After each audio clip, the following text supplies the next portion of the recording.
What the are you talking about? Hi, Joe and Ben here from PH Tennis, and we are here to bust, not dance moves, we're here to bust some tennis jargon. Nobody wants to see that, do they? No, they don't. Our industry is full of technical terms, and some of them seem to be relatively new as well. There's always a new thing coming out, and we're here to try and help you navigate the murky world of tennis racket review videos. Yes, and we are equally to blame for all this. There are certain terms that we use that I'm sure a lot of people out there are thinking, what the are they talking about? And so we're going to help you, and we're going to take you through the sort of 5 most common, or our top 5 jargony terms. Yeah, let's go. Let's have a top 5, just because YouTube loves a top 5. Yeah, here we go. We're all about the algo. Yeah. Here we go. In at number 5, it's dwell time. Yes, our first jargon busting buster word, not sure that's quite right, no, it's not, is dwell time. What is dwell time, Ben? Well, dwell time you might have also, it's often referred to as pocketing. Pocketing, yes. Pocketing dwell time. And in simple terms, it's the amount of time the racket, the strings and the ball stay in contact with each other. So yes. The strings of the racket and the ball, how long the impact lasts. Yes, and to me this is a feeling, but is there a science? Is the ball actually sticking on the string? Can a racket determine that the ball is actually staying there longer?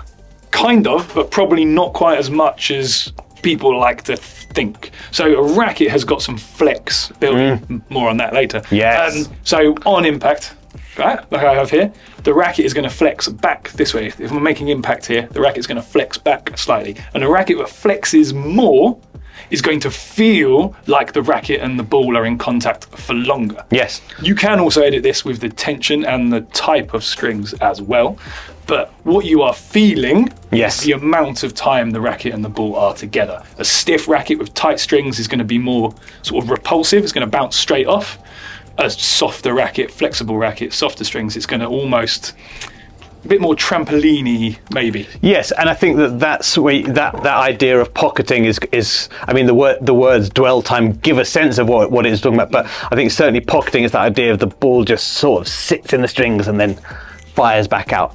Pocketing, or as we like to say, dwell time. Do you know what it's like? What's it like? You've seen in Matrix, you know when he jumps off the roof for the first time and he hits the pavement, he goes whoonk, and then that's what it is in my head. I watched it last night, that's why.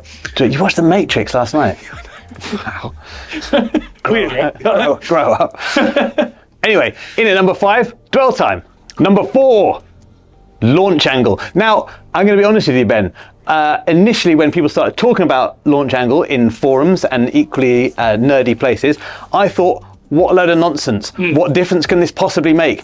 The launch angle is determined by your swing, by all of the things that go into your swing, and I still basically think that, but there is some science, there is some sort of technicality, and if the racket, in perfect test conditions, was laid flat, if that makes sense. Yes, if you made a perfectly flat impact with a ball. Yep, and you had the ball come up, there are certain rackets where the ball would launch off at slightly higher or lower trajectories than if not.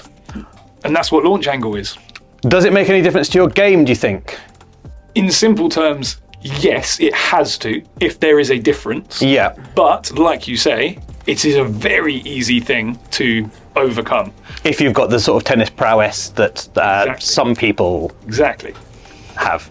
Yeah, and it's almost like, so as it happens, I knew we were going to film this video, so I was thinking about this whilst playing last night, before I watched The Matrix. That's very good, you see, that's very thorough, and just shows the level of detail which we consider these things. So I was playing with, I was changing between 2 rackets. I can't actually say which of the 2 rackets were, but I was going between 2 rackets, and one definitely sent the ball higher up than the other. And I was not surprised, because we've been doing this a long time, but it was, so as it happened, I was like, it is a thing. But 5 shots later, no longer a concern. So whilst you might notice launch angle and you can see launch angle, it really isn't something worth worrying about. With the rackets you're testing, a racket that tends to give you a lot of spin, that's sending it high, it might have been something new that maybe gives a lot of spin that you were testing. Yeah. I wonder what that could be. There you go. Number 4, launch angle. Nerds. I love some stability in my rackets, Ben. Not at home. No, but in the racket. Yeah. Just trying to get in trouble. Yeah, I know. Just poking. Just chipping away at it, aren't you? Stability, key for me in rackets. And what does it mean? Well, stability really is an all-encompassing feeling you get when you combine static weight, swing weight, balance point, stiffness. Yes. Yeah, all of it comes together to create the feeling of stability. So when us you wouldn't watch anyone else. No, you couldn't So possibly. when we talk about racket stability, we are describing a feel, a sensation, if you will, not a stat or a spec or anything like that. All those things sort of go into creating a stable feel at contact. Yes, you do have twist weight, which is a measurable bit of spec, but that's not as all-encompassing as the idea of stability. The twist weight will measure on off-center hits how much the racket twists, which might be a useful bit of information for you, but not as holistic as the stability. Yeah, and you get, so Babolat have the raw rating, stiffness rating. So again, that's the overall stiffness of a racket, how much it flexes, but that's not the same as stability, because a flexible racket can still be stable. Yes. Based on other parameters. So when you're looking at spec and stuff, and you're hearing us or someone else say, "Oh, this racket's got high torsional stability, but it's quite flexible," those are details that ultimately don't matter. It's how it feels at impact, and that's what stability is. We're all about feelings here, just not at home.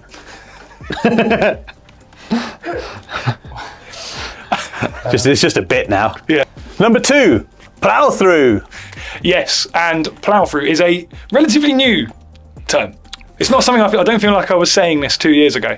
No, I wasn't, but then we weren't reviewing rackets 2 years ago. But yes, plough through is, to me, the feeling of when the racket sort of mass takes over and takes over the shot as the racket moves away from you. Is it simply ploughing through the ball? Yeah, I guess the scientific term would be inertia. When you accelerate a racket, you're moving a mass, which creates a force, and it's the amount of force you get that is what you're feeling. Yes. So if you have a very light racket, you can swing your arm really fast, but you're still not getting as much plough through as if you have a heavy racket, because you just haven't got the same amount of energy going into the ball. Yes, to me, it often feels as simple as that. The heavier the racket, the more plough through it is. And again, when that balance point changes and the weight shifts into the head, often it can feel like there's more plough through, even more so than the more sort of stable rackets. Covered stability already. The balance point is closer towards the handle. So that plough through racket driving through the ball, ploughing through it,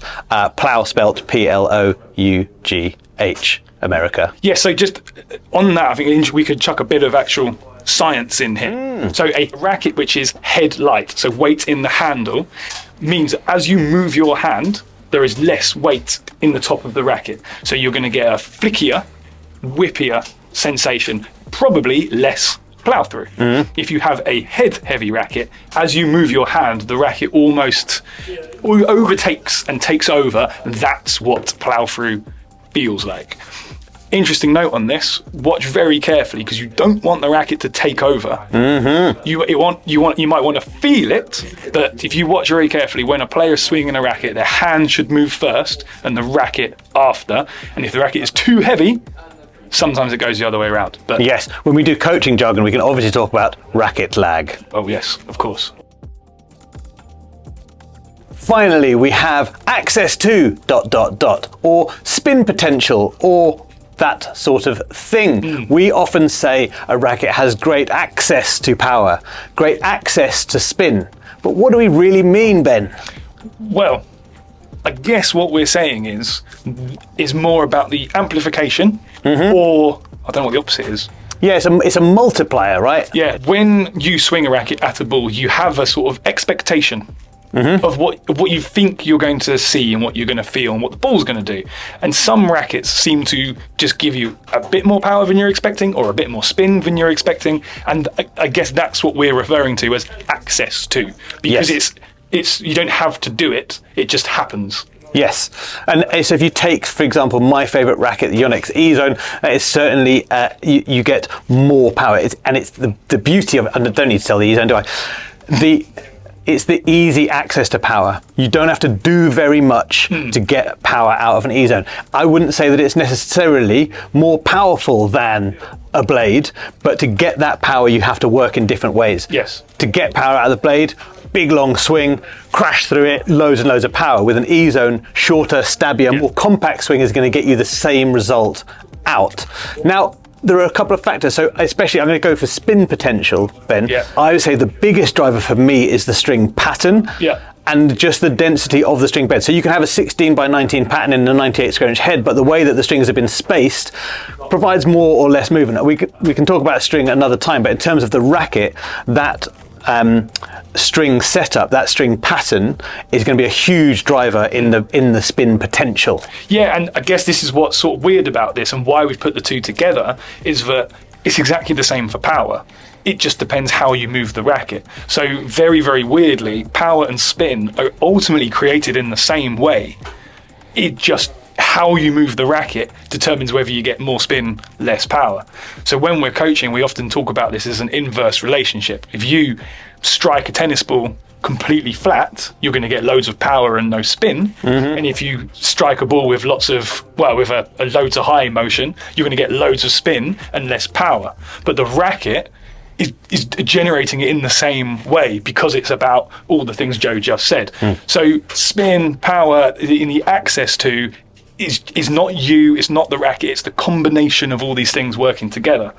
An important point is there isn't anything that diminishes.